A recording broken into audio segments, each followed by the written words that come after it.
Episode 129, Apostate, Contributing Author Tim B. This is Matthew, and in this episode of Still Unbelievable, I'll be interviewing Tim, who is a fellow contributor to the book Apostate. See the show notes to links to the book, other podcasts and items we mentioned in this discussion. Hello everybody, welcome to another episode of Still Unbelievable. This is Matthew. Now this time I'm doing another interview. You will already know by now. If you don't know, then shame on you. But if you do know, thank you for staying with it. I'm going to bore you silly for many more episodes yet. I wrote a chapter for a book. By the time you're hearing this, the book will already be published and out. 6th of January is the date of launch for the book. This will be after that, I am pretty sure, but we're recording here in the beginning of December. So Christmas hasn't yet happened, but we're going to pretend that it has, and we're in the new year. So happy springtime to all of you lovely listeners.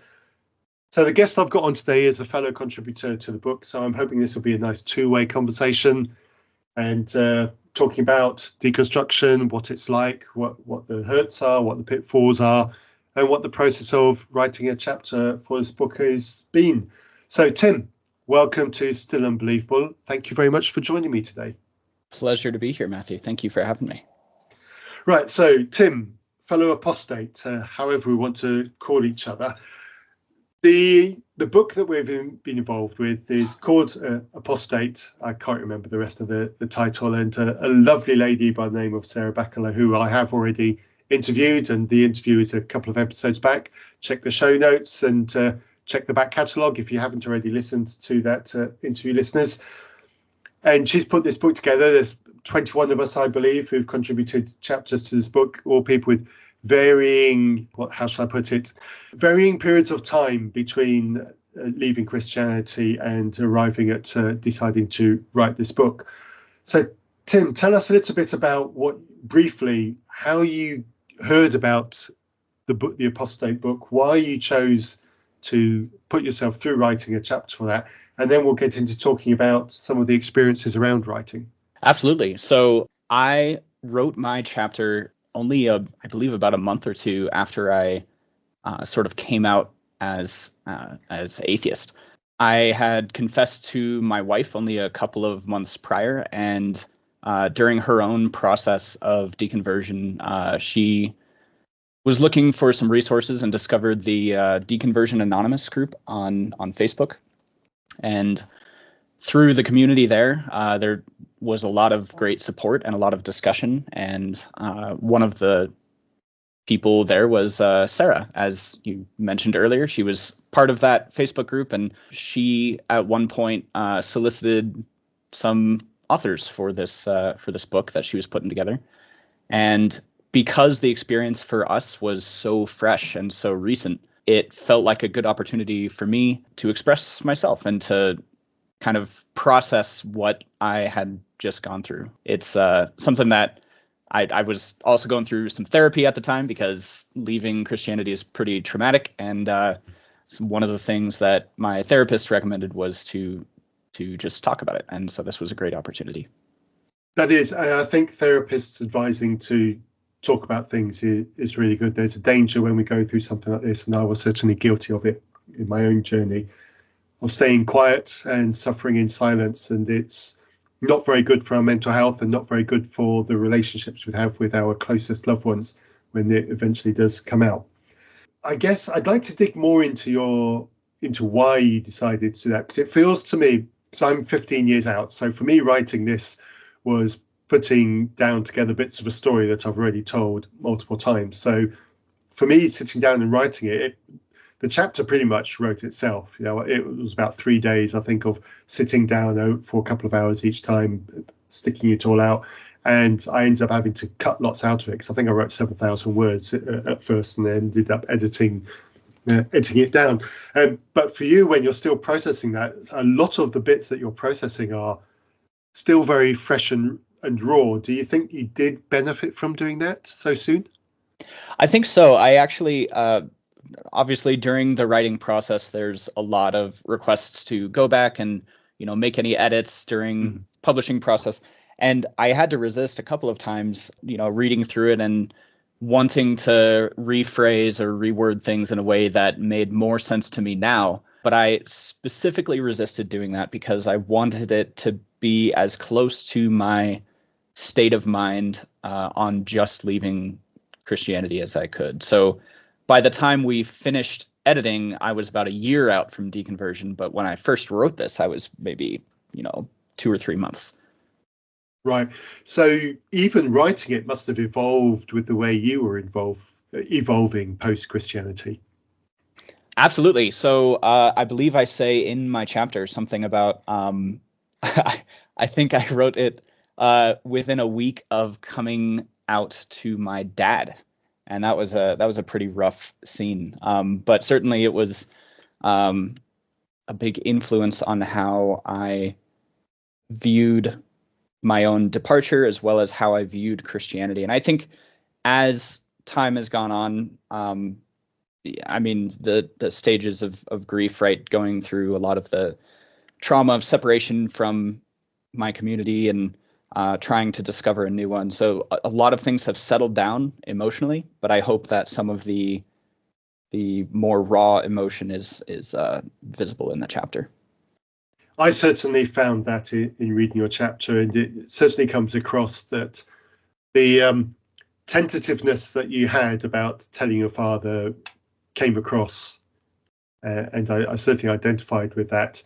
Me telling my father was actually over the phone and unrehearsed. I was going through a difficult patch in my life, and he suggested a counsellor, which surprised me for starters that he suggested a counsellor. And then he followed it up with a Christian counsellor, of course. And I needed to shut this arm of conversation down. So I said to him, well, I'm atheist now, so it wouldn't be a Christian counsellor. And took him aback, and that gave me the perfect opportunity to move the conversation on. And we've not discussed it since. So it was I laugh at it now, but I think my dad is still smarting a little bit from that and doesn't quite know how to follow up on the conversation. And this was almost 5 years ago now, so it's one of many things that we just don't broach. And yeah, absolutely. I'm cool with that. I've been in sort of a similar situation. I haven't seen my parents since I came out to them, and I don't know yet what the holidays are going to look like. Yeah. It's going to be interesting to see what that looks like. So 5 years ago, and how long ago was your actual departure? It was about 15 years ago. 15 years ago, okay. Yeah. So you waited quite a while to talk to your dad then? Yes. My dad and I have had a scratchy relationship, and I talk about it a little bit. If you go back to some of the episodes we've done, listeners, where we've myself, Andrew, and David, we started talking about our stories in a long form format. We've done 2 episodes, so I'll talk a little bit about it there. But yes, because of the fundamentalist religion form of Christianity that I grew up in, and my parents divorced when I was 9 years old, those 2 combinations were just a perfect storm for me to have a tumultuous relationship with my father, and that is exactly what we've had. And the weird thing is, my mum dying 15 years ago kind of helped to spearhead us into a better relationship. So, when my mum died, we hadn't spoken for about 3 years, maybe 4 years. And my aunt, bless her, orchestrated a reunion between us and basically said to my father, he's your son, his mum has died, he needs you. And he reached out, and we've not had a hiccup since then, which I am genuinely thankful for. But so my dad is very much, I suspect, it's among those things that we don't talk about, I suspect that he's fearful that if he says the wrong thing, it could go back into another period of silence, and that will be it. We will never speak again. And I think that he does not want to go into that territory. And I don't blame him for that. So if we've got a comfortable relationship now, why risk it by touching on to subjects that will be sensitive for one or both of us? Yeah, absolutely. I'm interested to see where my relationship is going to go with my parents and my sister as well, who's also deeply religious and fundamentalist, which I remember hearing when I heard your interview on the Graceful Atheist. I remember hearing some of your background, and of course, as I'm sure you read in my chapter, I also grew up in a quite fundamentalist take of Christianity, and definitely something I think we have in common there. Yes, I read that, and I definitely had an affinity with some of the moments that you described in your book, and it's comforting to hear that, other people with a similar story, because it helps to tell you that you're not crazy, you haven't made a terrible mistake, that there is some sanity behind the thinking that you've done. It's nice to have that positive feedback through a shared negative experience. But yes, I look back very dimly on the fundamentalist indoctrination which I had, and I'm very happy to call it indoctrination. In fact, weirdly, I was calling it indoctrination before I even left Christianity.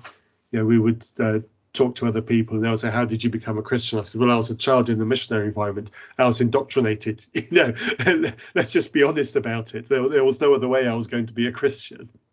Yeah, I mean, I had a similar experience. The church that I grew up in was not that shy about the term indoctrination. They knew what they were doing, and I remember at one point my parents had told me that their hot take, which was that good parenting in their eyes was just indoctrinating your children with the beliefs that you want them to have, and that's a really unfortunate approach. That's not the approach that I'm taking. I prefer to teach my children to think critically and to think in a way that challenges themselves and challenges the things that they hear and the things that they surround themselves with, so that they can develop an appropriate reaction, whatever that might be for them.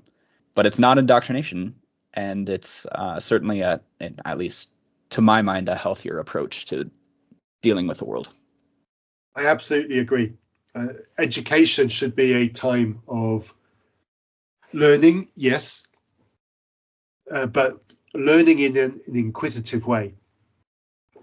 In the UK, we have this thing called forest schools, where children are encouraged to basically be out in woodland. Obviously, it's supervised and in a lesson format, and there is a process that they go through, but there's very much an encouragement to experiment, to touch, to feel, to learn how things are, and that's the best way to learn.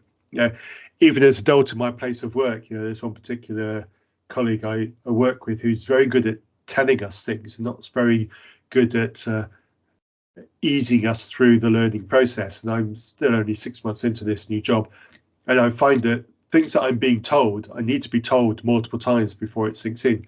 Whereas things that I learn by actually doing it, I pick up so much quicker. And that's true when you're a child, and it's true when you're an adult in the workplace. And that is exactly what we need to encourage our children. So, yes, this indoctrination thing was terrible. And I had memory verses in the boarding school I was at in Zambia. So every school day started with reciting a verse, usually from a New Testament, and it tended to be we would start at verse 1 in a chapter at the first day of term, and we would see how far we got through the term time, and by the end of term we were expected to recite the entire chapter up to the point of the daily memory verse. So every day wasn't just learning a new verse, but keeping on remembering all the verses prior.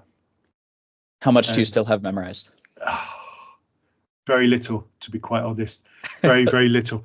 But somewhere in my possessions, and I've not thrown it away, I do have a little New Testament, and in it is written, gifted to Matthew for reciting, and it was one of the, I think it was more than a chapter, one of the letters of Paul in the New Testament.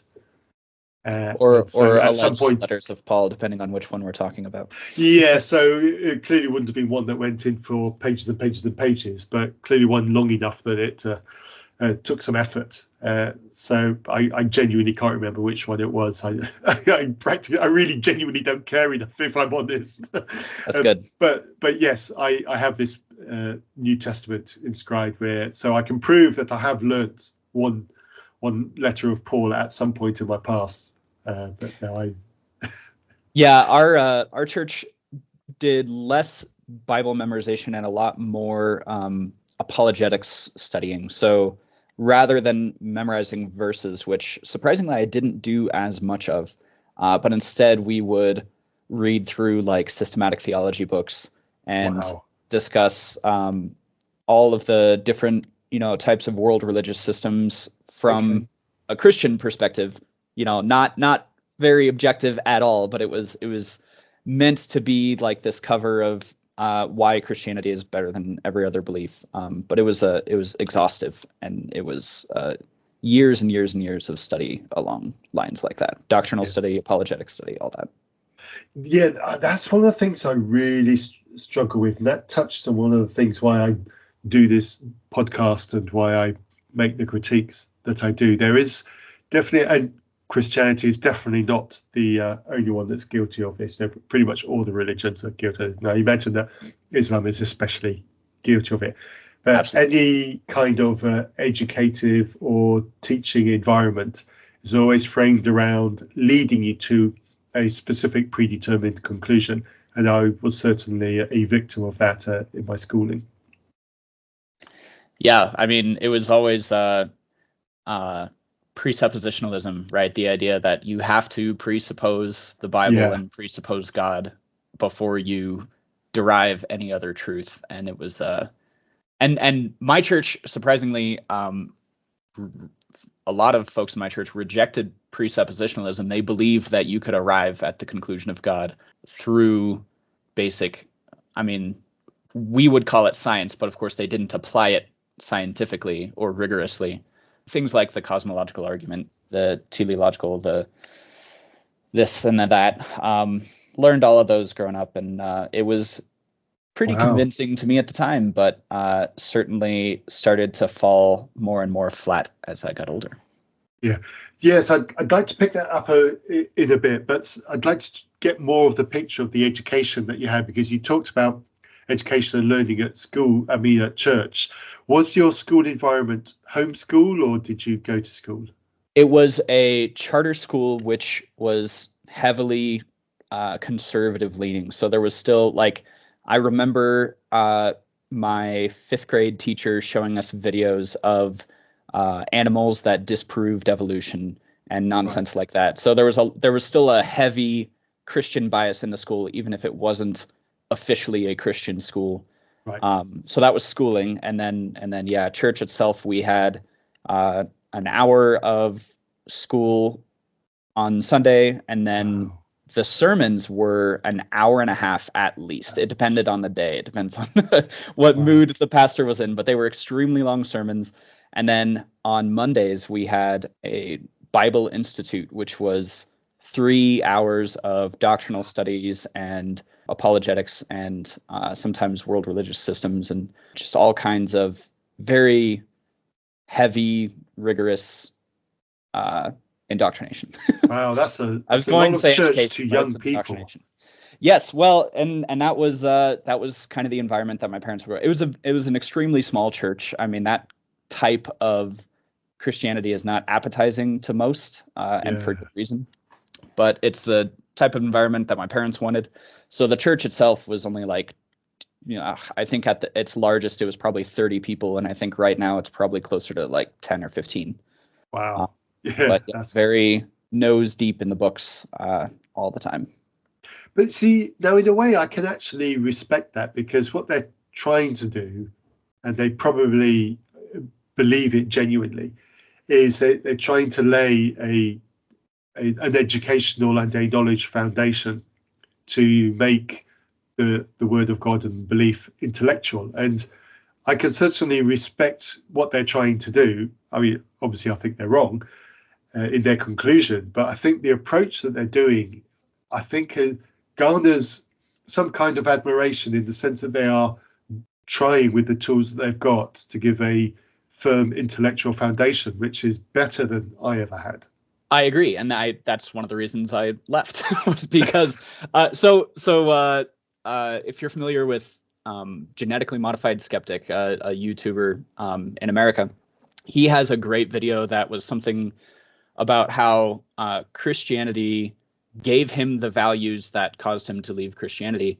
And that was very much my experience. I learned critical thinking by studying these world religious systems in church and having the church point out, oh, here are the logical fallacies of, Jainism or Taoism or Islam or whatever it is, and walking through all of those.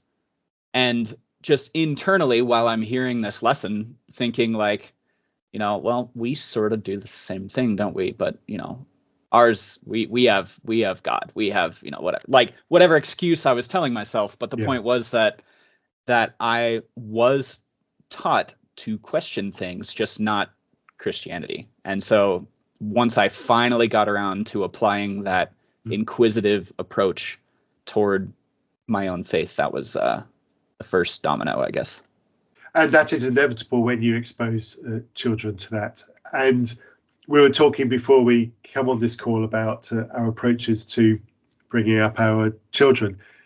And we were talking about the value in having children that question their parents. Now we both want our children to be like that.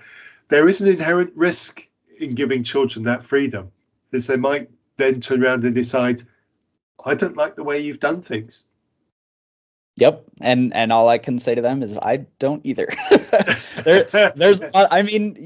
My oldest right now is 7.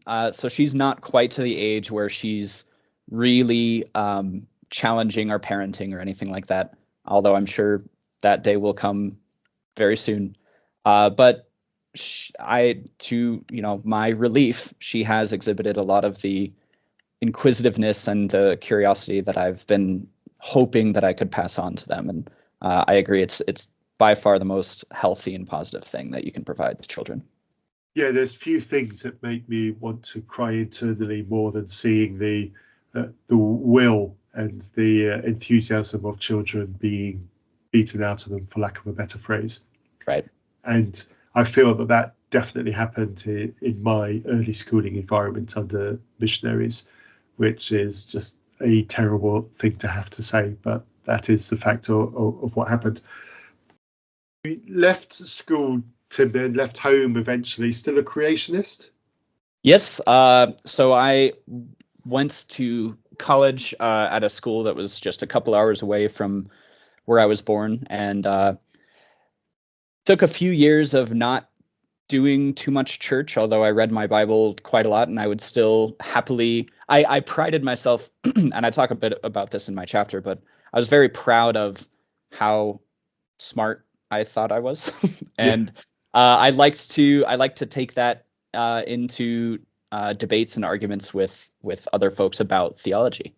So I remember in particular, I had a friend who was Catholic, and he and I got lunch one time and debated, my fundamentalist Protestant take versus his Catholic take, and which one was more Christian. All kinds of little episodes like that where I loved to challenge people with their faith and show them my own. I thought this was how you witness, was that you beat them down with your intellectual understanding of the Bible. That was sort of how I was raised.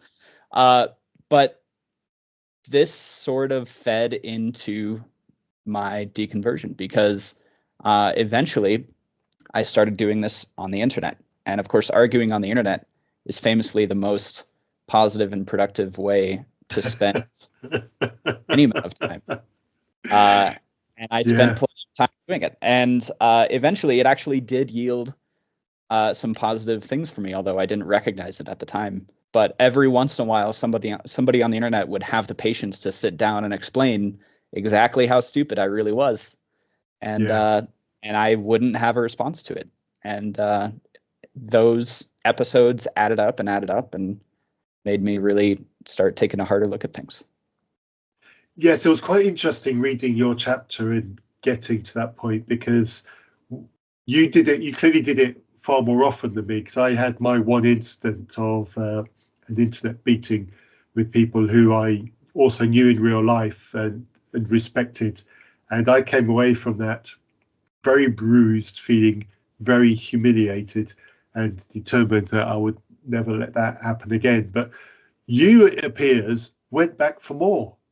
I absolutely did go back for more, but not usually on the same topic. So I think the one that I talk about in my chapter had to do with evolution. And certainly once I got that beaten into me, I still would call myself a creationist, but I stopped arguing about it, and I stopped sort of taking it up as a fight worth having, because I knew that I think I sort of subconsciously knew, or I quietly knew but wouldn't admit to myself, that I just didn't have the evidence to back up my side. But I would still go back and I would debate, like maybe age of the earth, or maybe, Catholicism and why Catholicism was wrong, and Christianity was, or Protestant Christianity was better, or maybe I would talk about Islam or whatever. But I would find other ways to. I was a very belligerent person on the internet. I'm very willing always to bring it down and get in the mud and figure out exactly. And I don't think I ever got nasty about it, but certainly I liked to argue. It ended up serving me well, but it was not probably the healthiest way to deal with things. No, and I think there's something about, certainly the way I was taught Christianity, which gives an undue confidence in the rightness of your position. Absolutely, yes.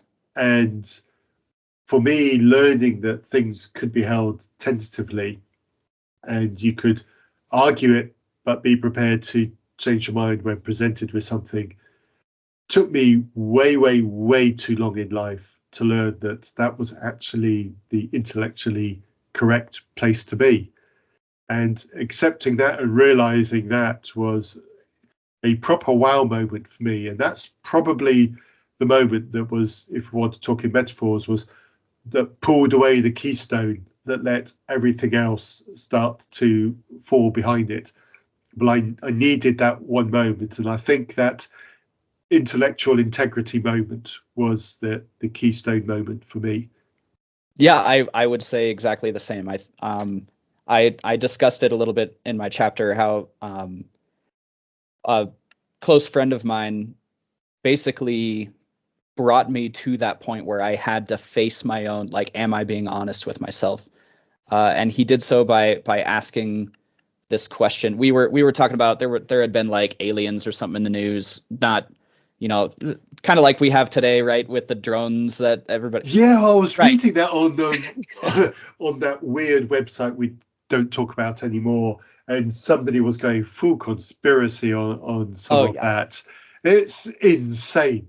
Yeah, I mean, there's really always stories like that. So this was, I don't know, 6 or 7 years ago. Similar stories that we were just chatting about over lunch, and he had asked me if it turned out that aliens existed, if they showed up and said, "We're here, we exist, we came from such and such a galaxy, whatever, would you still believe in God?" And boy, that question sucked. I had no, as a fundamentalist, right, we have this very narrow view of what's possible in the universe and what's allowed by the very strict borders of Scripture. And so for me, admitting that there could be other intelligent life seemed to me to be rejecting the idea that, oh, man is made in the image of God. And that's kind of where our intelligence comes from, right? Is we are this special, super special thing that only could have come from a divine creator. And so this idea of aliens was like, well, no, that couldn't be possible. But then how do you answer that question, right? If aliens show up, basically he's asking, are you able to admit that you were wrong? And it took me a very long time to realize that's what he was asking, because I was not able to admit that I was wrong. I floundered and waffled a lot and gave, some weak excuses of, oh, that's not the reality we live in, and it's a nonsense question. But it wasn't. It was a very straightforward hypothetical, and I just didn't have the bravery to ever admit that I could be wrong at the time. Yeah, that's a frustrating place to be. I look back on moments when I had the same, and I think, Matthew, really? just saying you're wrong is not the end of the world. But there's something weird about the way we're taught this kind of level of Christianity, that showing any weakness could crumble the entirety of the faith. And I've not been able to put my finger on what it is, but I don't think it's the people that teach us, because it's all over the place. I think it's something that's endemic in the belief system itself, but I can't identify where it comes from. I would agree with that. There was another episode of the Graceful Atheist that was talking about the psychology of apologetics, and it was absolutely fascinating. I've listened to that episode probably 5 or 6 times, and one of the things he talks about is this whole concept of, in apologetics, there's this sort of buffer where we are allowed to doubt as Christians, but we're not allowed to, and I love how he put this. He said, we're not allowed to doubt successfully, right? We're not allowed to doubt in a way that actually compromises our faith. And so apologetics is wrapped around this idea of, you can doubt as long as you trust that God's ways are higher than ours, or as long as you believe that God has a plan to wrap it all up, right? That's how they cover up the doubt. So you can doubt, but you cannot doubt successfully. And that stuck with me. That's been kind of a cornerstone of my deconversion, was this idea of doubting successfully. Yeah, that's a bit of a wow moment, that really, isn't it? Oh man, I will remember that moment forever. I was driving home from work when I successfully doubted the story of Noah's Ark and the flood. Yeah, so those key stories from Genesis were the first things to go for me. And I think in some way that's a natural place to go, especially for somebody who used to be a young earth creationist, because those stories are key to young earth creationism. But it seems that every other option that humans have very easily does away with those. Even old earth creationists can be very happy to twist those stories in the Old Testament into what they don't say.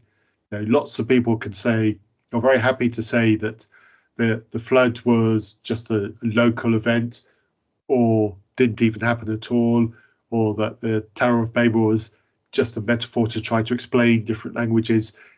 Even old earth creationists are old earth Christians are very happy to dismiss these stories as ancient narratives and ancient tales that are inserted into the Bible as a way of showing the way God works without actually being literally true. It seems to be uniquely the creationists that hold on to those stories with the grip that they do.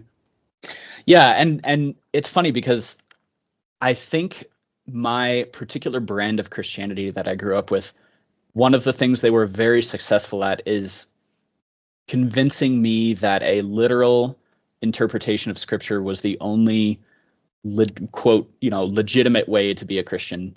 And that is to say, like, if you don't believe the Bible literally, then all you're really doing is picking and choosing what to believe out of the Bible. And that doesn't really count, at least in our mind.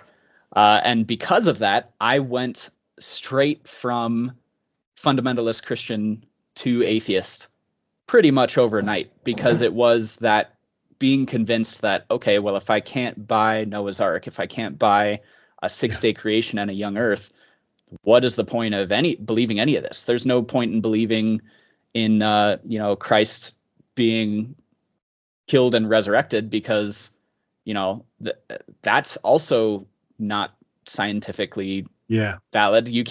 People don't actually raise from the dead. And I have just as much evidence for that as I do of Noah's Ark and the flood, which is to say none at all. Yeah. Aside from somebody wrote it a long time ago. Like, okay, that doesn't do anything for me. So yeah, so it was a very hard turnaround for me from fundamentalist Christian to atheist. But on this side of it, now I look back at Christians who do that, who are able to, recognize the folklore and the mythical tales of Genesis, and recognize correctly that those are just myths and folklore, And I used to despise that side of Christianity, but now it's like, well, at least they are keeping up with modern science. At least they're not rejecting, the obvious reality that we live in. And so now I have a bit of respect toward that side of Christianity, even though I still, very much fundamentally disagree with their faith. At least they're not disagreeing to the point of, plugging their ears and going la la la la la to all of the scientific evidence we have of evolution and the age of the earth and all that. Yes, but they obviously still affirm significant chunks of the miraculous events in the New Testament, and they have their own problems themselves. Like the weird one, demons into pigs, which then go and drown themselves. I mean, come on. All kinds of stuff like that. I mean, like, I wonder, I don't know too many Christians that are the more liberal version of Christianity like this, but other stories from the Old Testament, like the talking donkey. Yeah. Do they take that one literally? And if they do, like, what about, as you said, the demons into pigs? Do they take that literally? Yeah. It's interesting hearing folks like William Lane Craig, who is fully willing to admit the fictional nature of a lot of those, more ridiculous parts of Christianity, but then still, for whatever reason, will defend things like the resurrection of Christ. It's an odd disconnect, and I'm not really sure where and why they draw the line. Yeah. And he does come up with some odd things, like his who was it who had to hold his hands outstretched so that the sun and the moon stopped in the sky for a battle? Was that Joshua? Holding out. Oh, okay. Who held his hands out to stop the moon and the sun? It may have been Moses. Was it Aaron? Maybe. Okay. Anyway, whoever it was, the William Lane Craig justification for that is quite amazing. Something to do with atmospheric effects making the sun look redder in the sky, making it seem like it took longer to set, but really it didn't. It was like, guy, really? That's where you're going to go with that? So that was stories like that, excuses like that. That was my childhood. I remember, and I mentioned this briefly in my chapter, anisotropic light theory. Have you ever heard of that? No. Explain it. I may be familiar with what you just described. So it's utter nonsense. But basically, this is the fundamentalist Christian answer to the starlight problem. And for anybody who might not know, the starlight problem is the problem that we see stars that are millions or billions of light years away. And that seems to be a problem for a world that was created only 6,000 years ago. Yeah. So how are we seeing stars that are billions of light years away? That's the starlight problem in a nutshell. Now, the anisotropic light theory is this ridiculous take that maybe light travels at different speeds depending on what direction it's headed. So the only way we have to measure light is to basically point it at a mirror and measure how long it takes to get to the mirror and back. And that and back part was the part that apologists would latch onto and say, haha, then maybe it travels at different speeds. So maybe it travels faster toward Earth and slower away from Earth. So just for fun, after I deconverted and I figured out all of this was nonsense, I remembered that one. And then I sat down and I did the math. I picked out, one of the stars that was really far away and, however many billions of light years it was to get to Earth, and calculated how fast light would have to go to get to Earth in, say, 2,000 years, or to be generous, you could even say like 4,000 years. And then you calculate how slow light has to go away from Earth to match up and make it average out to what we know as the speed of light. And what it ends up doing is creating a situation where rockets that we send into space every day are breaking the speed of light because the speed of light goes slower, according to this ridiculous anisotropic light theory. Rockets go faster than light would have to go. That was a very circuitous way of describing the problem with this theory, but basically it breaks down very quickly and is a very ridiculous take on physics. It's insane. Yes, I remember reading some article about light reflecting off a mirror, and it would take it would take the equivalent of the round trip journey just getting there, but then after the bounce it would be instant back again. Right. And that was one of the ideas being done. And I remember sitting there reading, I thought, wow, how much energy is that mirror putting into that light particle in order to produce that? And where is that energy coming from? And why haven't they addressed any of that in this article? That's an excellent take too. Like, that's not something that really addresses. Hey, where does the change? Because a change in velocity, right? And light is massless. Yes. But it still requires energy in order to change velocity. Mm-hmm. And by velocity, of course, we don't mean speed, because light famously does not change its speed. But a change in direction does still require an energy input. So that's a fascinating take. I like that. Yeah. So the whole thing, it is, I'd forgotten exactly what the word was, but yes, I'm familiar with what you've described. I've read about it, and I laugh every time because, as you say, it is ridiculous. It is ludicrous. It should not be taken seriously by anyone, and especially not the people who are writing it. And the reason why they're writing it, and they're writing it with a straight face, is because they need something in order to be able to justify the ludicrousness of the beliefs that they hold. That's absolutely true. I hear a lot of similar stories on Gutsick Gibbon is a YouTuber who famously debunks a lot of Christianity-related arguments. And there's some great stuff that she digs up. Some of the excuses that they come up with for the heat problem and the mud problem and all of these. She is on my invite list. I need to reach out to Gutsick Gibbon and invite her on for a conversation on Still Unbelievable.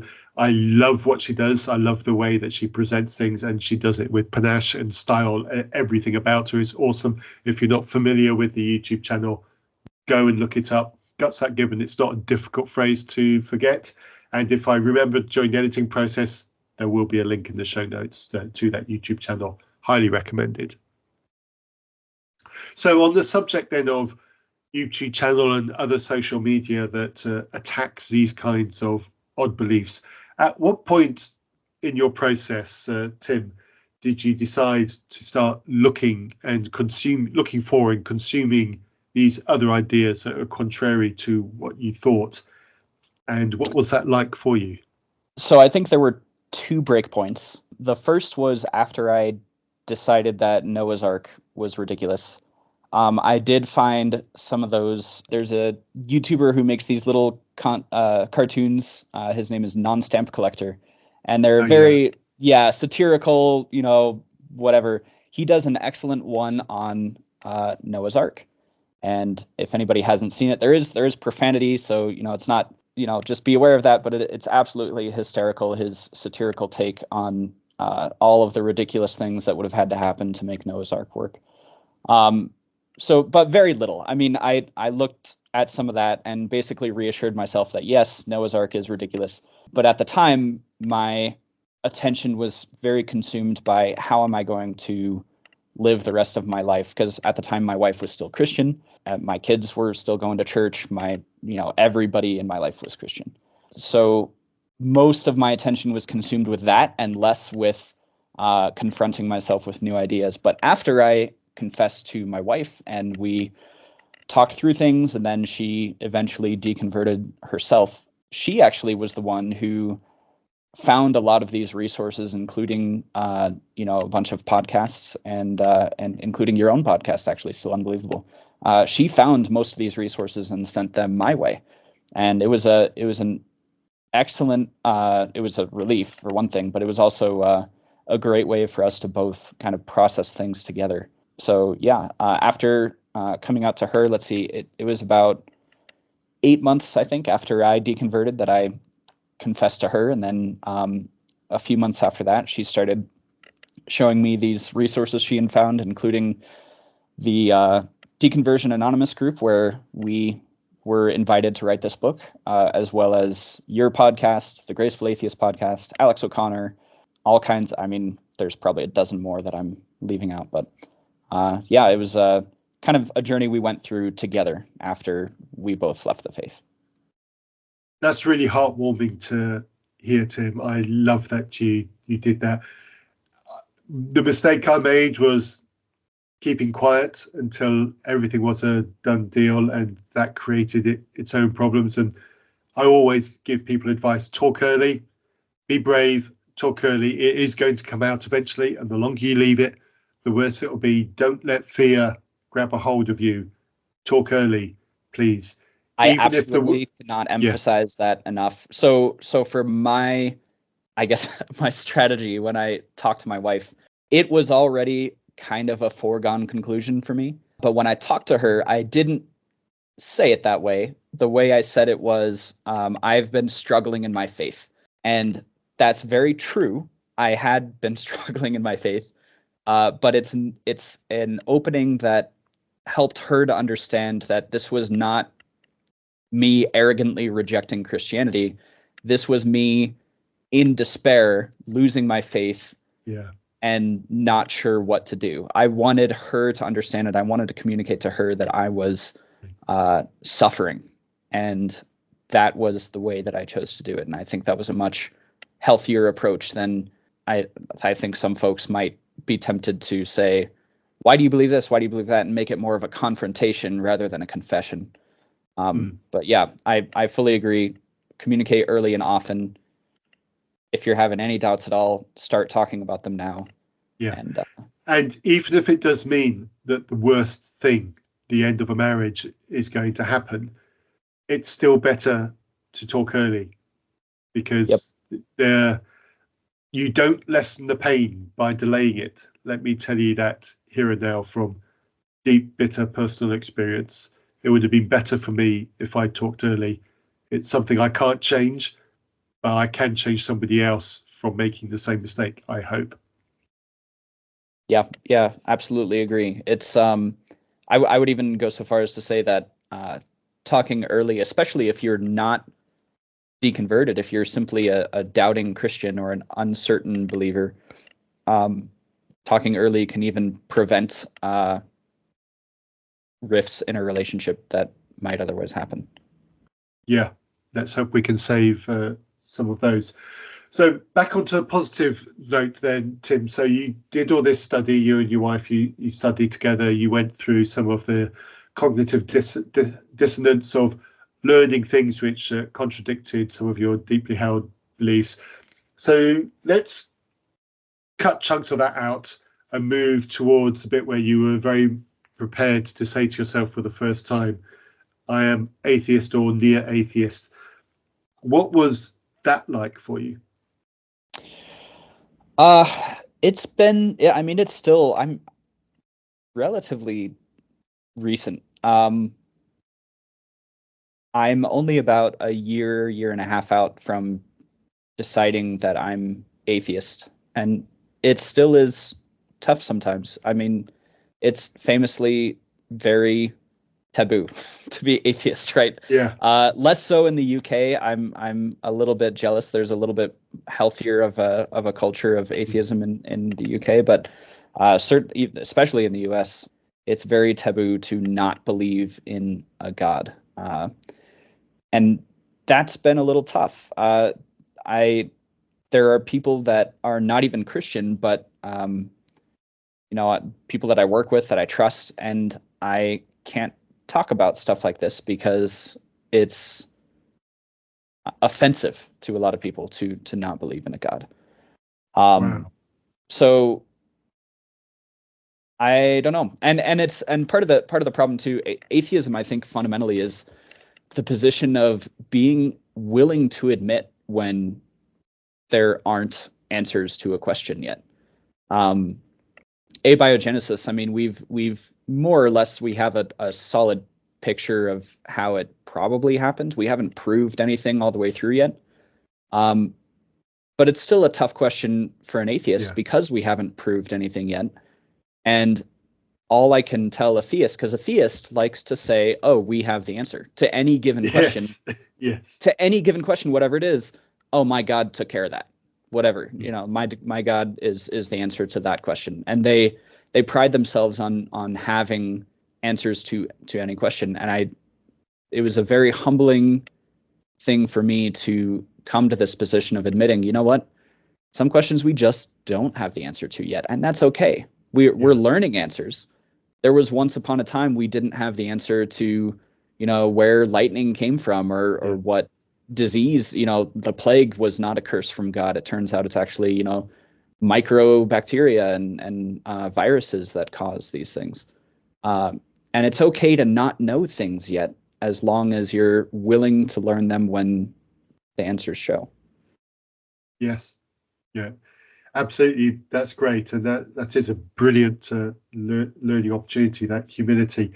But it is interesting what you say, though, about the way atheists are viewed over where you are. My childhood upbringing was one to fear atheists. Yes. Anyone who was atheist was somebody who hated me and hated God, and I would suffer if I would ever meet atheists, and I should stay away. And obviously when I did meet them eventually, I found that the truth was far different from what I'd been taught. And so I'm very glad that I'm in a country where I can proudly wave the atheist flag, and I get no comeback. But I am aware that is there a flag I should get? Yeah, I want a flag. Or a hat. Yes. I wish there was. I do have a couple of T-shirts that hint at something like that, but I do need a Still Unbelievable T-shirt. I need to go on somewhere and get something made up. But I just haven't thought of the right pithy slogan yet.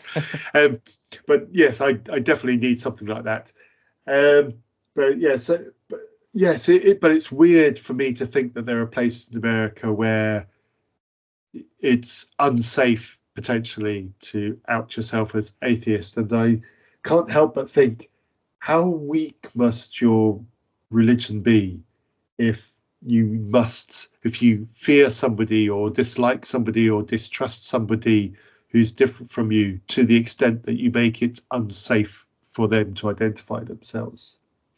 There's a very strong political movement that I'm sure everybody is aware of, but this movement of Christian nationalism in the United States is stronger, and it is very unfortunate, because it's not just atheism and non-Christians. Unfortunately, it's also this fear of people who are not Americans, people who have skin that's a different color. There's a lot of hatred toward migrants right now, and I believe the UK is going through kind of a similar thing.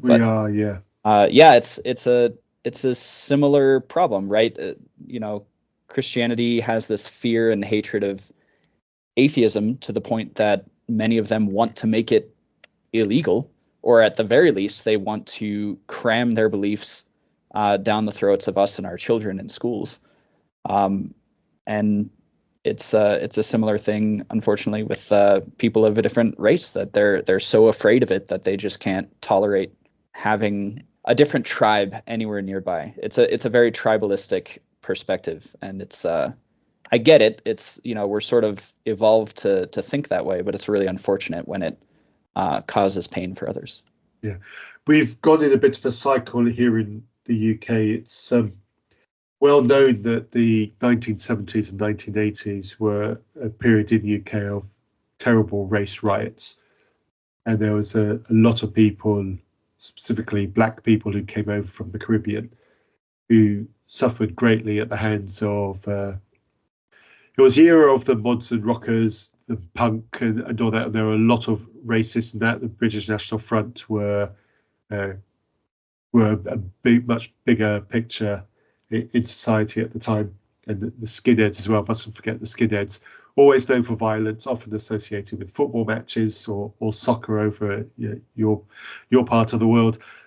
And so the 70s and 80s were a dark period in UK history for race, and things improved through the 90s, through the noughties, and now it looks like we're regressing again, and it's quite sad to see. This time it's not against the Caribbeans and the black Africans, it's against the slightly less black Asians, but not white regardless. Right, and it's exactly. People from a different part of the world. The other with a capital O. Yes. Yeah. and it's very, very sad to see. But it's also creeping into people from parts of Europe. So they'll still have a white skin, they'll just have the wrong accent. But it's creeping into those as well. And yeah, fascinating from a sociological perspective, but I'm not a sociologist. I'm just a human, and I'm a software guy. You know, I don't do people, I do technology. But it's very sad to see. Yeah, it absolutely is, and it's even worse to be living through it. We're fortunate to be in a state that is a little bit more shielded against that kind of culture, but who knows what the next 4 years are going to look like. Yeah, it's weird. Being so close to continental Europe, we get a lot more migration for work and things like that. And it used to be that people from Western Europe, you know, so France, Italy, Germany, all those countries will come to the UK on a regular basis for a bit of work experience, a bit of travel experience, see the world, experience different cultures, and and then move on again. And it was great being part of a united Europe where people were free to do that. It's great to harmonise with your neighbours like that. But what I was reading something about migration lately, and the UK has actually had more people from our near European neighbours leave the UK than enter the UK for the first time in a very long time, and it's purely because of what's going on here. We've made our own country unattractive to our wealthy neighbours, and they're leaving us. And the people that are coming over are people from countries where life is harsher, and we've not made the UK harsh enough yet, so it's still better for them. And it's quite sad to think that people are in such dire need, in such poverty, in such strife, and at risk of so much in their countries, that even with the UK being like it is still a better place for them in their mind. It's a rough world out there. Yeah, it's so we've digressed slightly. So listening through, so that must have, you were talking about your wife passing you some atheist material. I'm trying to get my head around the idea of somebody who is still a Christian sending the link to Still Unbelievable to their questioning partner, because we are definitely not a podcast that would help you with your faith. No, I would say by that point she was not a Christian. It was more like after I had confessed to her and told her all of the specific things that I was struggling with. At the time, Noah's Ark was sort of the biggest problem that I had, but I've had a lot more since then. Yeah. After I had kind of dumped all of that on her, she had her own questions that she wanted to explore, and her way of finding answers to those questions was to, reach out to this social media group, to reach out to other people who had doubts about Christianity, right, and then looked around for answers. And I don't believe that by the time she was sending me those resources, I think she had already left Christianity, even if she didn't necessarily. I don't know if she was still using the word Christian to describe herself at that point, but I think for all intents and purposes, she had already jumped off the boat. Do you think when your wife joined you on that journey, do you think it became more likely then for the two of you that you would both leave Christianity, or do you think there was still a chance that you might both rescue some kind of faith from the ashes? That is a good question. I would say, at least for me, I had already been pretty fairly convinced that Christianity was nonsense. I think it took her a bit longer. We did spend some time exploring like more spiritual versions of Christianity. Some, I don't know. There was a little bit of that. But I think coming from fundamentalism, liberal Christianity, so I've used that term before already. I should clarify what I mean by that. When I say liberal Christianity, that was the phrase that my fundamentalist Christian teachers used to describe Christianity, which didn't hold to a literal word for word interpretation of Scripture. So we were, at least I was already pretty repulsed by liberal Christianity for not being honest enough to hold strictly to the scriptures that they claim to believe in. So for me, once I flipped that switch and I decided that I wasn't fundamentalist anymore, it was a pretty hard flip to atheism, or at least agnosticism, but pretty quickly to atheism. And then for Katie, I think it was a little bit more gradual. She did, Katie being my wife, she did spend some time, as I said, exploring softer options of Christianity, but ultimately, I think just from the resources we were both exploring, decided that there wasn't really anything that offered a lot more in terms of verifiable truth. We had Christianity, and that turned out to be ridiculous. So, what else you got? Yeah, you're describing fairly accurately my own journey in terms of that thought process. I did spend quite some time, I can't remember how long, but I did spend quite some time trying to formulate what lighter form of Christianity I will be comfortable with. And part of the problem is, as you already said, when you come from that form of fundamentalist Christianity, you're already tuned into looking down on softer Christianity. So to make that palatable, it's got an uphill battle already anyway.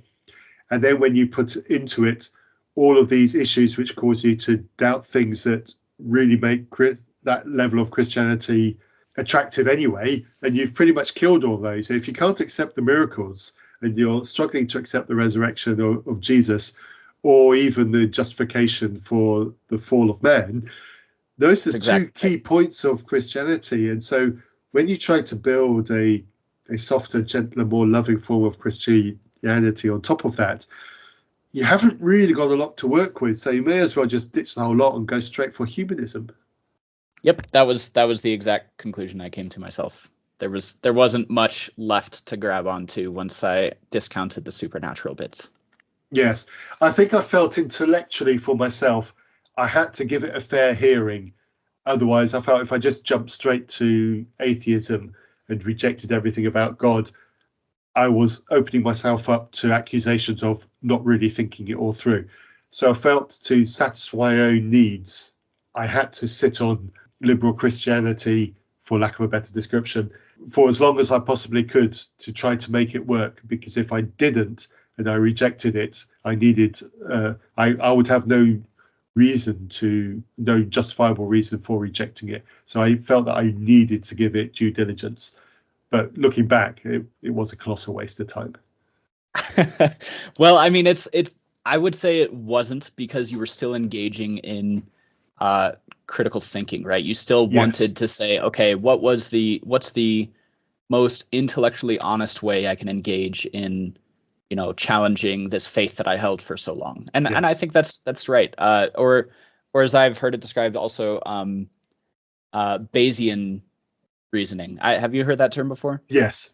Yeah. Yes. So for anybody who hasn't, Bayesian reasoning is basically this idea that instead of having a thing that and then learning contradictory information and then rejecting the old thing and picking up the new thing in whole, just like in Bayesian statistics, instead you would simply average the new information with the information you have and continue that process until your position slowly changes over time. And that's a healthier and more honest way, I think, to address things. So it's good that you're holding yourself accountable like that. I was not so so I was not so good at that when I left, but I'm working on it. So once you decided then that you're out, and bless you, your wife joined you with the journey. I envy that. I genuinely do. What was that process? What was the emotional response internally like? Because many people call it a grief process. I certainly dealt with it like it was a grief process. This whole idea of throwing away, that's not really what happens, but let's just use that phrase anyway, of throwing away something that was treasure to me for such a long period of time. There was a grief process that I went through, and there were times when I wondered, now what do I do with my life? And yes, while I did reject it for intellectual grounds, the emotional response to rejecting it was difficult. So did you go through a grief processing period as well? Absolutely. It was quite complex for me. So within a week or two after realizing myself that I wasn't convinced of Christianity anymore, was around the time that my fourth and final child was born. So that had a lot of mixed emotions, right? I had all of this terror of not knowing if I was going to have a family anymore because I'm rejecting this lifelong faith. So there was all that terror and uncertainty and anxiety mixed with this joy of having a new child. That was pretty traumatizing. And then for the next several months, I think I mentioned it took about 7 months for me to finally talk to my wife. I spent basically every drive to and from work just talking through, imaginary conversations of how I could possibly say this in a way that doesn't immediately result in my divorce. Our faith was a very, very critical part of our relationship. I mean, we got married in a church and made our vows on the idea of me being the spiritual leader of the family and all of this. And it was, and I knew that, and I knew that if she had decided to divorce me, that she would have been absolutely justified in doing so, because me being an atheist is not the person that she had chosen to marry. So absolutely the grief process, the angry atheist phase that I think most people go through. I still got a bit of that. I'm still hanging on to some of that. I don't know if that's the healthiest way to process this, but still a little angry about some of this, and a lot of the grief is still there. We have multiple groups of friends that we used to spend at practically every weekend. We would have friends over who were Christian friends and play board games with them and things like that. And we haven't talked to them in about a year. Wow, I'm sorry. And it's tough. And there's a rebuilding that goes on, right? You really are. I mean, you talked about throwing away, but it really is like you're throwing away a community and a culture that you built your entire life around. And without that faith, even if the faith is bogus, right? Like some people, and I know some people who hold on to it anyway, even though they don't believe it, because they don't want to lose their family and their friends and the life that they built. And that's fair. I get that. But I just couldn't keep that in. I couldn't live a lie like that. So I took the harder path, and thankfully it paid off, but it was rough going. Yes, it is. Absolutely. Have you ever heard the phrase "fake it till you make it"? Absolutely. Yeah. And I did that for quite a while. But thankfully it didn't have to for too long. I could never do that. I did try. We had this weird scenario at home for a while. I stopped going to church, and it was convenient because my wife and I started to develop a difficult relationship with the pastor of our last church.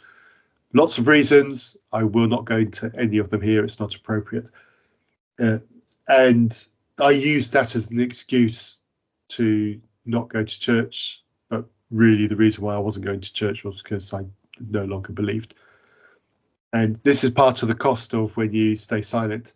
And then we relocated, and it was, you're going to start coming back to church again now, Matthew. And I was like, there's something I need to tell you. But I did go to church for a while, and it was hard. It was really hard. And I did think to myself for a while, can I really do this? Can I? And I eventually just had to say, look, I can't do this. I need to stay at home. I cannot go to church. And fortunately, that wasn't the end of my marriage. And we have recovered from that. But yeah, I couldn't do it. I tried, but I just couldn't do it. Yeah, I had to set myself an ultimatum. I remember after I had left, I was trying to get up the courage to talk to my wife about it. And conveniently, we were going through Genesis in our Sunday school. And so I told myself, all right, as soon as we get to the bit about the flood, first I want to hear what they have to say because, maybe I was overreacting. But the day came and he talked a lot about the flood, and the excuses he gave were just as weak as I had heard from anybody else. And and then it was that evening actually that I sat down with her over laundry and started talking about, all right, hey, I'm really struggling with this, and I laid out some of my concerns, and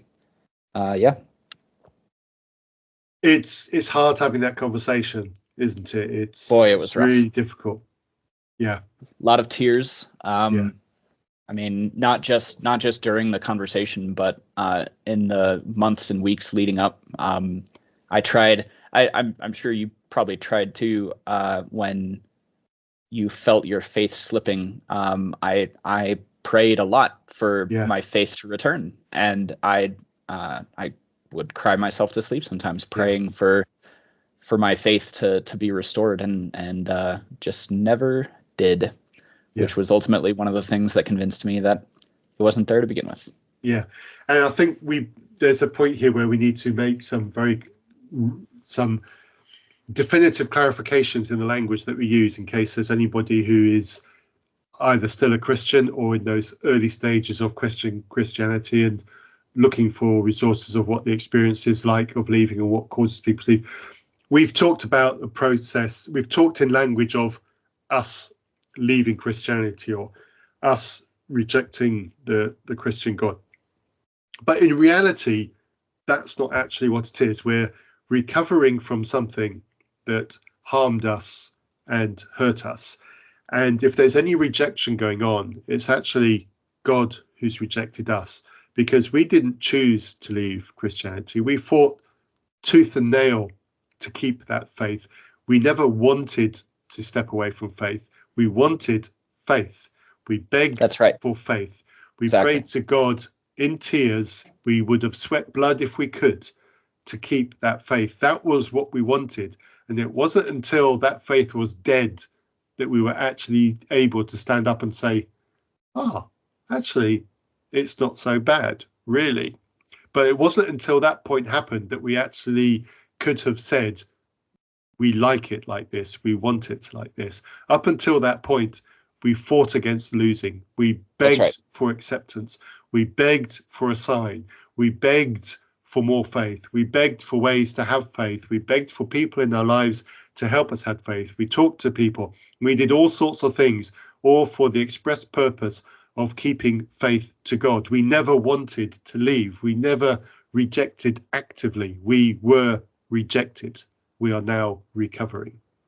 That is absolutely right. I mean, I couldn't have said it better. It was, it's an accusation that, especially as a Christian, I remember, and any Christian is taught that people leave the faith because they are rejecting God, right?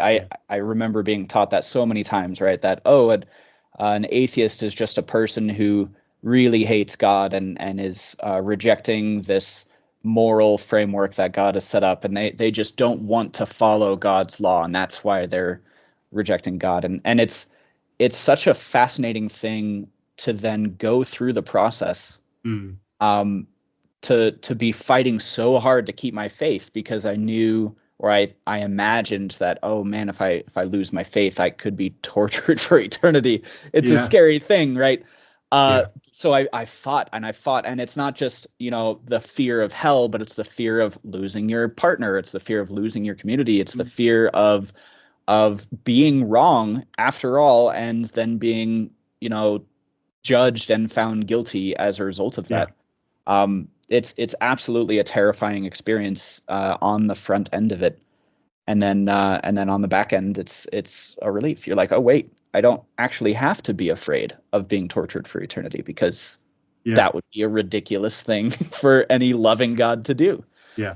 And then some unthinking cockwomble on the internet goes and suggests that all of that stuff that we went through, it was just us being selfish or wanting Right. some Right. kind of sin in our life which was binding us, and that we just walked away from God as though it was an easy thing to do. Right. I've heard it said that leaving Christianity made me a better Christian. And it's so I genuinely feel that that's true, especially coming from fundamentalism, which had an extremely judgmental and self-righteous perspective toward the rest of the world. Leaving that and coming to a perspective without an all perfect judging God, suddenly it's so much easier to love people, and it's so much easier to respect other people who are just trying to live their lives. Yes. So yeah, I'm a better Christian for having left Christianity. I can say that.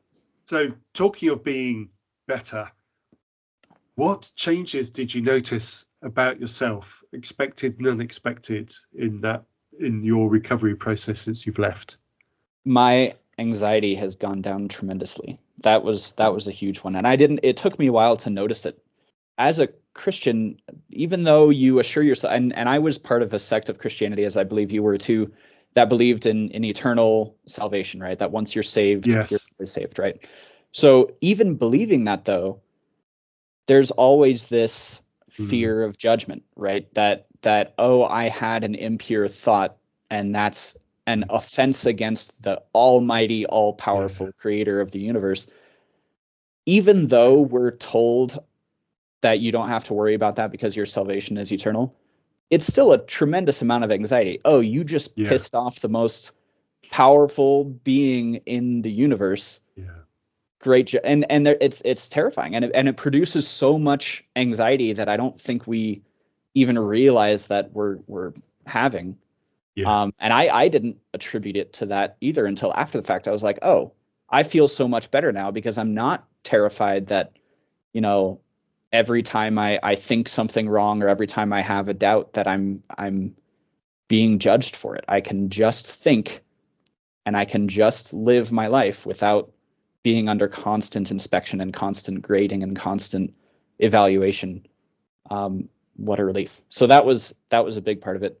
I would say another change that was pretty significant for me was my capacity to love people, including my wife, but even including Christians. Like, I loved my parents as a Christian, but it wasn't that wholesome. It was just kind of like a respect, and not too much more than that. But now on this side of it, I just see my parents as just people. They're not these perfect, sanctified Christians, right? That they sort of set themselves up to be. They're just people, and they make mistakes too, and they are persuaded toward things that I'm not persuaded toward. And then, of course, like the LGBT community, I'm suddenly able to care about them and what they've gone through and what they continue to go through. All kinds of things like that. I'm much more open toward other people than I ever would have been as a Christian. Yeah, I echo very similar thoughts. So thank you for validating my own experience by showing that you share yours, which, and again, this is evidence that there are elements of certainly the Christianity that we both held to that are destructive, that are unloving. And it's not the people that taught us. It is something that is endemic, that is built into some forms of Christianity, and it is simply there. And we need to try to get Christians to realize that so that they can improve their own religion. Yeah, I wholeheartedly agree. Because I'm alluded earlier that part of my fundamentalist upbringing meant that it created conflict between myself and my father. And I find that I'm far more forgiving of my father. I'm far more chilled about his less than perfect attributes. And I'm okay to let them fly, whereas there are times in the past where I would have evoked a strong emotional reaction from me, and then that would have then increased the chances of us having another poor experience. And he winds my brother up an awful lot, and my brother is very stressed in their relationship, and it simply doesn't stress me as much as it used to. I think one of the things that surprised me the most about leaving Christianity was I suddenly found it much, much easier to admit I was wrong, even on really little things. things that are unimportant. I created all sorts of ridiculous scenarios for myself by publicly denying something that I'd done wrong to try to get away with it as a Christian, because it was too embarrassing to admit that I had done something. And it was crazy. Whereas now I find that I make a little mistake and I go, yeah, that was me. I'm sorry, guys. What can I do to help put it right? And it's done. It's over and the world hasn't ended. And I think to myself, why as a Christian did I find it so difficult to be like that? And it's weird. I genuinely can't explain it. I genuinely didn't expect it. And I'm so much of a better person for it. Yeah, I couldn't agree more. I think I'll attempt to answer why a Christian has more difficulty with it. And I think it's what I talked about earlier about doubting successfully. It is blasphemous to be wrong, right? If you're a Christian, then, and if you're wrong about something, let's say, I remember John MacArthur one time in like the 90s said something about Christ being like, he was eternally God, but he was not eternally the Son specifically, which was just kind of a weird take and whatever. It's a lot of nonsense. But the point was that he was, in the eyes of other Christians, he was wrong about a point of theology, and he had to do a lot of, backtracking and covering up to make up for it. But it was blasphemous to so many of them.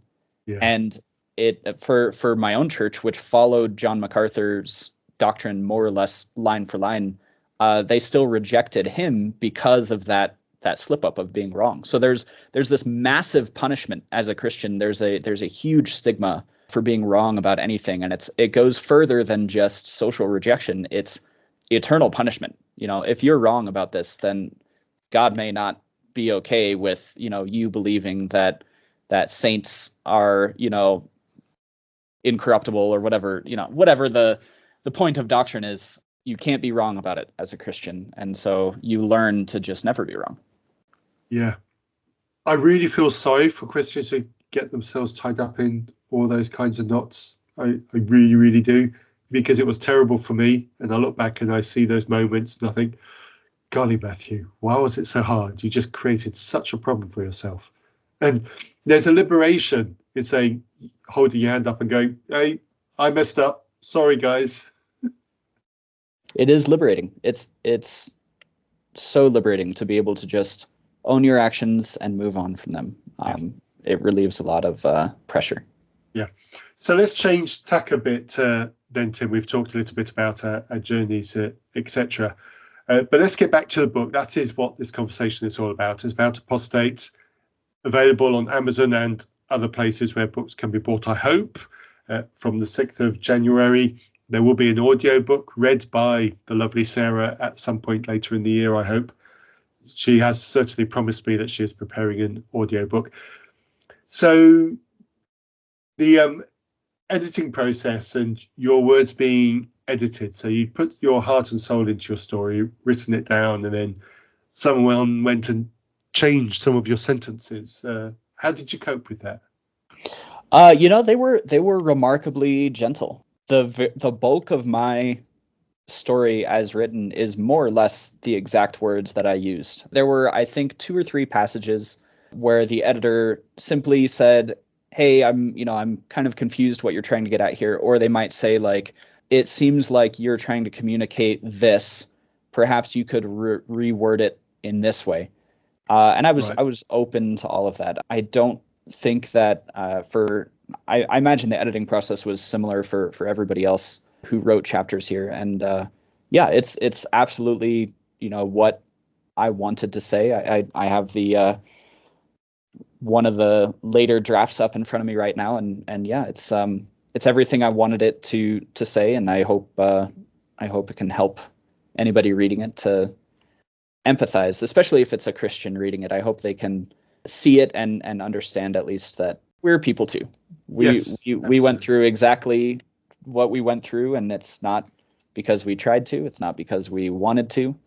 It's just as a thing that happened. And if I wanted to be Christian again, I could try. I could go to church. I could sing hymns. I could pray. But I still wouldn't be convinced. I still wouldn't be able to actually genuinely believe in an eternal God of any kind. As much as they may want me back, I don't know how that's going to happen now. Yeah. And it wasn't that long ago that we all got emailed the final draft, and it was our first opportunity to see the stories that other people have written and see our names next to a story title in the table of contents. What was that experience like for you? Well, it was pretty cool to see your name in particular, if you don't mind me brown nosing a bit. It was go ahead. Well, it was kind of cool because I had assumed that this was just kind of just a thing for a bunch of folks on a Facebook group to get together and chat about. But I had already heard of you. I'd already listened to Still Unbelievable, and also heard your interview on the Graceful Atheist, and it was cool to see, one of those slightly more well-known names in the community of former Christians contribute to this. So that was fascinating, and I feel absolutely honored to be part of this collection of stories, and I only hope that mine is worthy to add to the collection. Oh, it definitely is, and thank you for those kind words. I really enjoyed being part of it. As soon as I heard about it, there was no way I was not going to be part of it. So I was really pleased to jump on board. Really pleased to read some of the other stories. And yes, there's a couple of other names on there which I recognise too from the community. And it was also nice to know that there's people whose names I didn't recognise who are on there and read their stories. So don't feel like you're putting yourself down at all, Tim. You definitely belong in the company. It was good to read your story. So thank you for your own contribution as well. It was nice to read a story where I felt like I had some affinity with it as well. I've already said some of the parts of your story, I thought, yeah, I resonate with that. It's nice to have that experience that I had validated and confirmed by somebody else. So yeah, thank you for being part of that story as well, and that experience. And one of the things that is going to be a weird experience for me, because I have told my story in multiple formats in various ways, and I've blogged about it as well. What I'm looking forward to, it's going to be weird, but what I am looking forward to is hearing my story read, hearing it in somebody else's voice. What do you think that's going to be like for you? I didn't even really think about that until you brought it up just now, but you're right.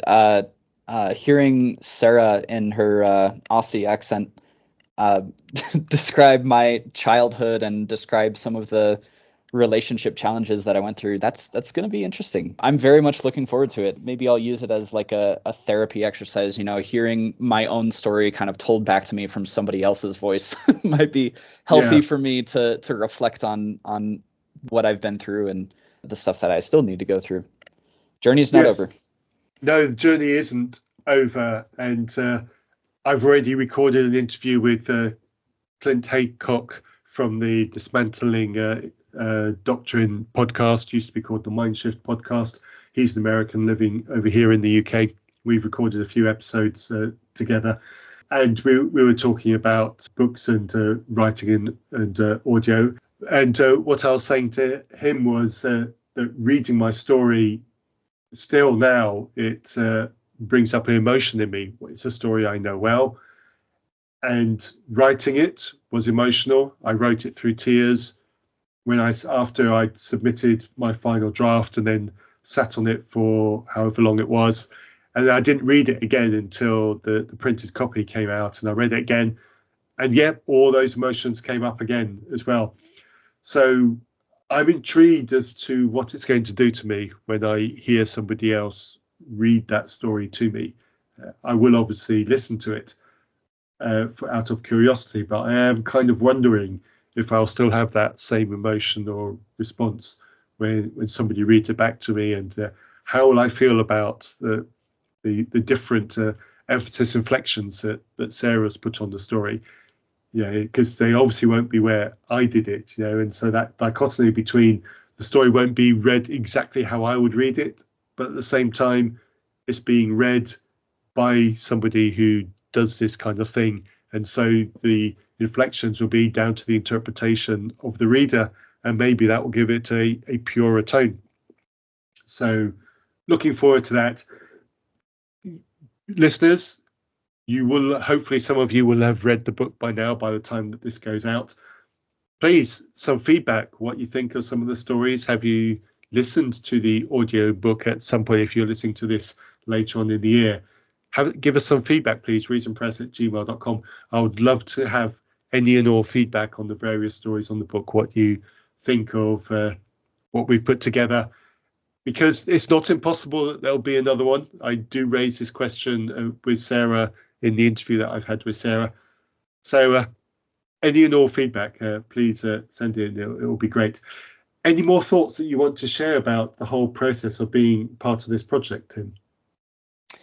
It's just that it's been an honor. It still is a little bit raw for us. I mean, we are about a year and a half out, but there's still folks in our life that we haven't told yet who are deeply Christian. So we'll see if maybe they'll hear about our deconversion from this book. I don't think that their social circles will overlap in such a way that they will, but if it happens, it happens. And it was a very raw and liberating experience to be able to talk about it in this way. And I hope that anybody reading it, I especially hope that Christians read it and hear the stories for what they are and understand that the Christian perspective of leaving the faith is absolutely not what the experience is like at all.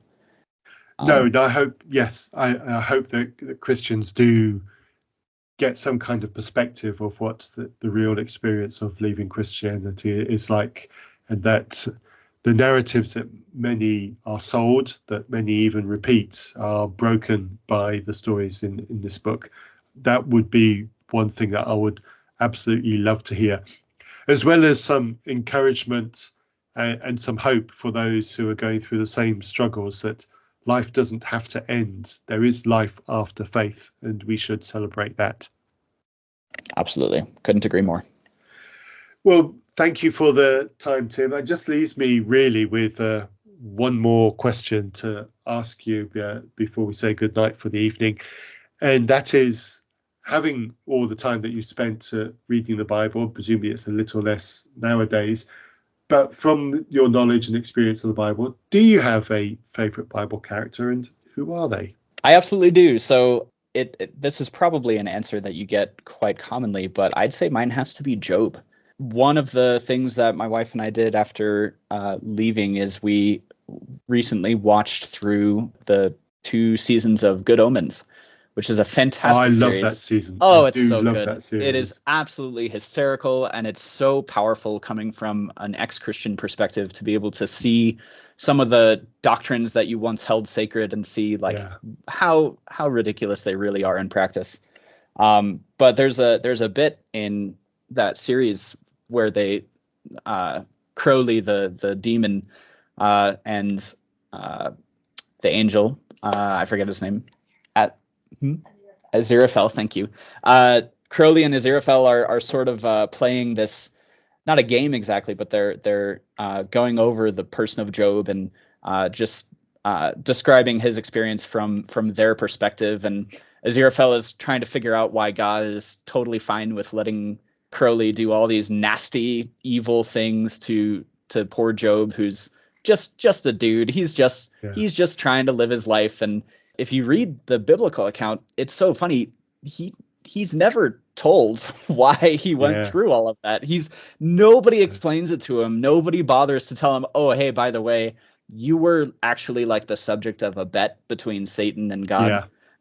Sorry, buddy. I know that your whole family was killed, but here you can have some more family. They're basically the same, right?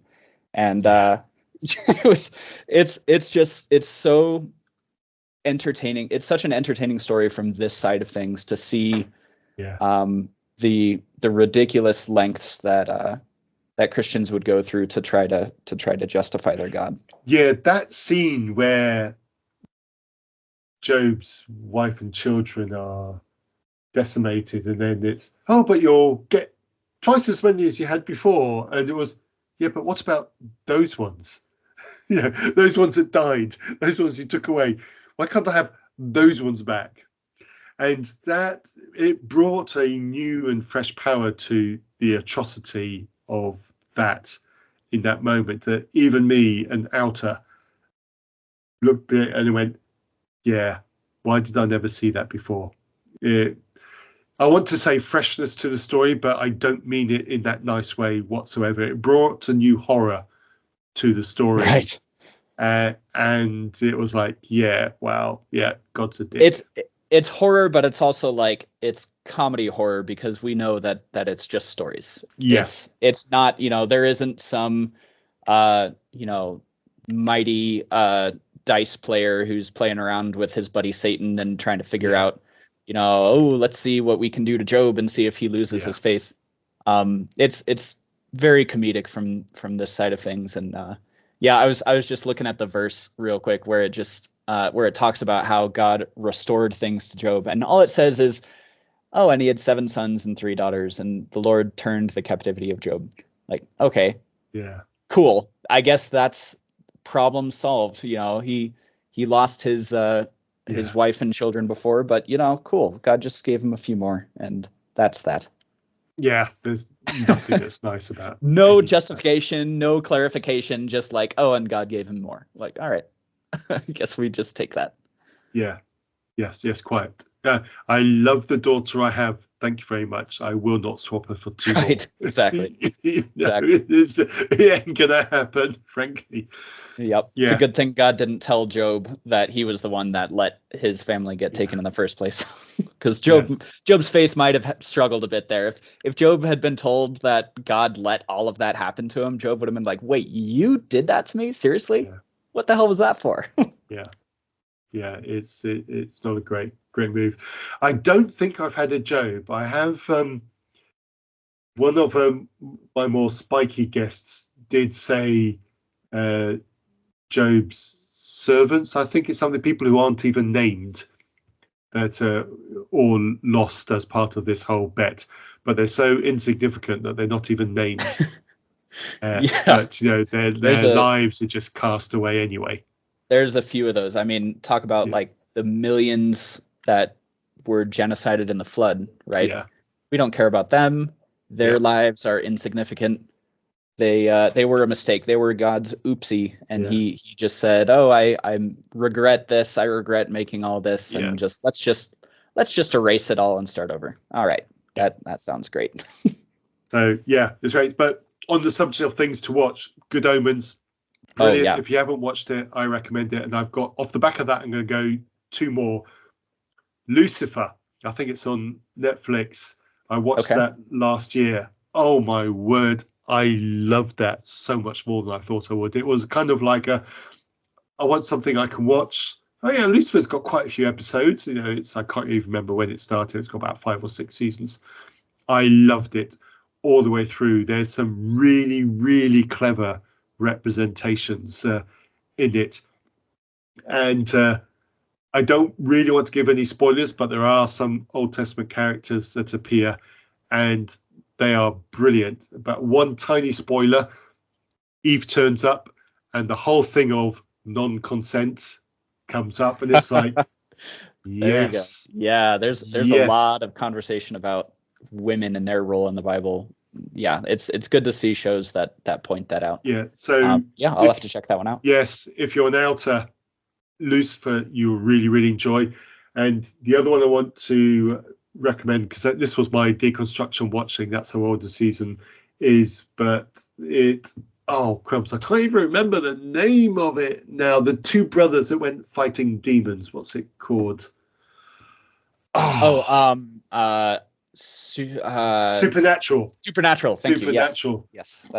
That is just so fantastic. I can't believe that's about 15 seasons or something like that. But if you haven't watched it and you want some good outer watching, again, that is utterly fantastic. And again, the thing that Supernatural and Lucifer have in common is angels are the dicks.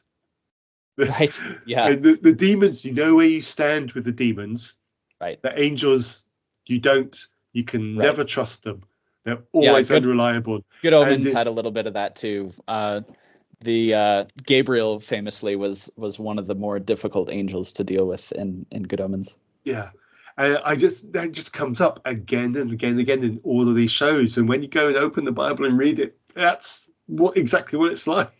Absolutely. The God side is unreliable, poorly communicative, and you don't know where you stand. At least you know where you stand with the others. Right. Exactly. And it's hilarious when you see it done by clever writers and actors on there. So, yes, all those shows. That's Christmas sorted out for you. Just go and binge and enjoy.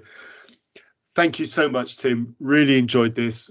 I believe someone's trying to schedule a writer's Zoom call or something like that. Hopefully everybody will be able to have cameras. There's an excuse for you to buy that webcam you've always wanted. Right. So we can all see each other and share chat. Really looking forward to that. It looks like everybody's going to be able to make that. That's going to be great fun. Thanks again, Tim, and listeners. Until next time, be reasonable. Thank you, Matthew. Thank you, Tim. Thank you. You have been listening to a podcast from Reason Press. Do you have any thoughts on what you've just heard? Do you have a topic that you would like us to cover?